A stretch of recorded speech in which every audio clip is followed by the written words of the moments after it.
ആദ്യത്തെ പ്രാവശ്യം ഉടമ്പടി എടുത്ത് ചെന്ന് 3-ാമത്തെ ദിവസം എൻ്റെ അടുത്ത് ഞാൻ രാത്രിയിൽ കിടന്നപ്പോൾ എൻ്റെ അരികിൽ ഒരമ്മ പ്രത്യക്ഷപ്പെട്ടു. ജീവനോട് ഞാൻ കണ്ടവാ. ഒരു കറുത്ത അമ്മയാണ്. കണ്ണും കയ്യിലാണ് കൊടുത്തേക്കുന്നത്.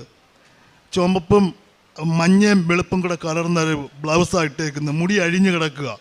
എൻ്റെ അരികിൽ വന്ന് എൻ്റെ കാൽക്കലിരുന്ന് എൻ്റെ പുതപ്പ് കാലയിലെ, എൻ്റെ വലത്തെ കാലയിലെ പുതപ്പ് മാറ്റി എൻ്റെ കാലിൽ അമ്മ പിടിച്ചു. ഞാനത് കണ്ടു. ഞാൻ കരഞ്ഞതല്ലാതെ ഒന്നും ചെയ്യാൻ എനിക്ക് പറ്റിയില്ല.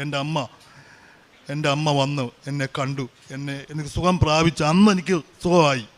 അന്ന് തൊട്ട് എനിക്ക് കുഴപ്പമില്ല. 2-ാമത്തെ ഉടമ്പടി എടുത്ത് ഞാൻ വീട്ടിൽ ചെന്ന് അന്നേരം ഞാൻ സമയം നോക്കിയപ്പോൾ, ആദ്യത്തെ പ്രാവശ്യം സമയം നോക്കിയപ്പോൾ സമയം 12:30. പിന്നെ 2-ാമത്തെ ഉടമ്പടി എടുത്തപ്പോൾ ഞാൻ 3-ാമത്തെ ദിവസം എൻ്റെ അരികിൽ